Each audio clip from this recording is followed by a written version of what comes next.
lá, pessoal. Passamos de hemorragia, vamos falar um pouquinho agora sobre fratura. O que são fraturas?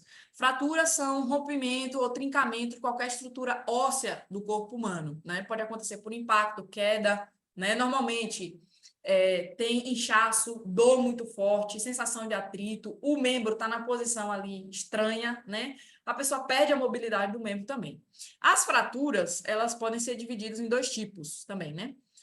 Fraturas abertas ou expostas, que são aquelas em que, além de ter, né, um rompimento aí do osso, também rompe a camada da pele, então, normalmente acompanhada também de uma hemorragia, né, sangue, ou a fechada, em que tem ali, né, o rompimento da camada, quebra, né, o osso, mas não rompe a camada da pele, não dá para ver pelo lado de fora, certo? O que é que eu devo fazer no caso de fraturas abertas, no caso de fraturas expostas? Sempre procurar um socorro especializado, tá? Não tentar colocar o membro no lugar, tem gente que faz isso, né, gente? Pelo amor de Deus, isso se faz através de um procedimento cirúrgico, tá? E se você fizer, vai gerar muita dor e pode lesionar ainda mais a vítima. Cobrir o ferimento com gás ou pano limpo para evitar a infecção, já que está aberto ali, né, exposto. Imobilizar o membro fraturado, sempre imobilizar com algo rígido, né, e plano, tá? Imobilizando sempre uma articulação acima e uma articulação abaixo da fratura. Por quê? Se eu quebrei o dedinho aqui, né, se eu fizer uma movimentação aqui com o meu pulso, vai movimentar de determinada forma. Então, eu preciso imobilizar aí completamente uma articulação acima e abaixo, tá? Para que não haja essa movimentação, certo? Cuidar da hemorragia, se houver, imobilizar o membro e aguardar, né, e o socorro para fazer o transporte, certo? No caso de ter fraturado, por exemplo, uma perna e a outra perna estiver sã, você pode utilizar a outra perna, né, para imobilizar, certo? Enfaixar na outra perna. No caso, fratura fechada, né, movimentar também o mínimo possível, imobilizar o membro fraturado com talas também, né, como eu falei na fratura aberta. Na fratura aberta também tenha cuidado para não pressionar na área quebrada, né, que o osso está quebrado. Então, amarrar sempre com talas duras ou tiras de pano, não muito apertado, e 4 pontos. Abaixo da articulação, abaixo da fratura, acima da articulação e acima da fratura. Ok? Aqui, cuidado, pessoal, com fraturas, porque se você fizer uma movimentação, pode piorar o quadro da vítima, tá? A gente vai ver aqui fratura da coluna também, que daqui a pouquinho, como é que se faz. Temos também outras lesões que são comuns em acidentes e comuns também para quem pratica esporte, né? Que é o entorse e a luxação. Qual a diferença deles, né? De uma fratura? No caso do entorse, acontece quando a articulação ela foi forçada além do seu limite, né? Então, ali a gente tem um rompimento das fibras dos ligamentos, né? Dos ossos, total ou parcial, certo? Também causa muita dor, inchaço no local, e aí só vai saber se foi um entorse ou se houve uma fratura depois que faz aí um raio-x, tá? Luxação é quando tem um desalinhamento de uma extremidade óssea, né? Então, uma articulação sai do lugar, certo?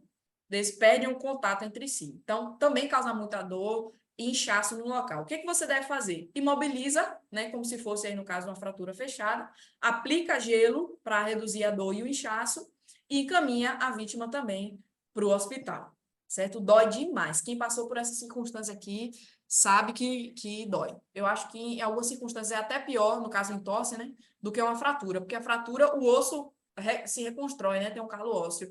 No entorse, ligamento, fica bugado a vida toda. Fratura na coluna vertebral. Pessoal, aqui é uma das circunstâncias que a gente tem que ter mais cuidado no momento de prestar socorro, tá? A coluna vertebral, além de sustentar o nosso corpo, ela serve para proteger a medula óssea, né? A medula espinhal. Então, a medula espinhal fica aqui no meio, ó. A medula espinhal é como se fosse o fio, né, que leva as informações do nosso cérebro para o restante do corpo, tá? No acidente de trânsito, com uma pancada forte, pode existir uma fratura na coluna, certo? E, consequentemente, fraturar aí a medula, tá? Se a medula for atingida, a partir desse ponto da coluna onde ela foi atingida, não vai existir mais movimento, porque o cérebro não vai enviar informações daquele ponto para baixo. tá? Então, por isso que a gente tem que ter muito cuidado, porque, às vezes, fraturou a coluna, mas não chegou a fraturar a medula. Então, a vítima pode ter movimentos. Mas se você fizer um socorro, prestar um socorro inadequado, né, essa lesão na coluna pode atingir aí a medula, e aí a vítima fica paraplégica, tetraplégica, certo? Então, ter muito cuidado. Quais são os sinais, professora, de lesão na coluna, na coluna vertebral? A vítima pode estar inconsciente, né? Se estiver acordada, ela normalmente reclama de dor, tem um aspecto anormal na coluna, ela perde os movimentos, né? Ela reclama de formigamento em algum membro, certo? Então, tenha cuidado. O que é que eu faço quando eu me deparo, então? Verifico os sinais vitais, não movimento a vítima, aqui a gente enfatiza, né? Ao máximo possível e chama o socorro especializado para atender essa pessoa, tá? Então, é muito arriscado na situação de lesão na coluna, então aguarde o socorro, ok? Fratura de crânio. Normalmente, elas não, às vezes não podem ser vistas, né? Mas normalmente são graves e podem atingir aí o cérebro e causar lesões no cérebro, tá? A vítima de fratura no crânio, normalmente ela tem dor muito forte de cabeça, tem náusea, vômito, né? Tontura, em seguida a pessoa desmaia, altera o tamanho das pupilas, né? As pupilas, lembra que eu falei, né? Baixa oxigenação aí no cérebro, perda de sangue pela boca, nariz ou ouvidos. O que é que você deve fazer?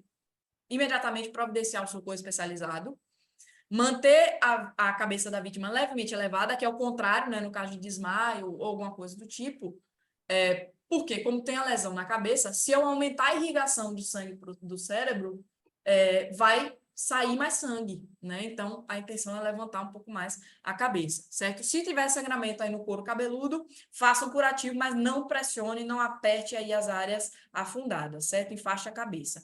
Mantenha a vítima em jejum e mantenha os sinais vitais, certo?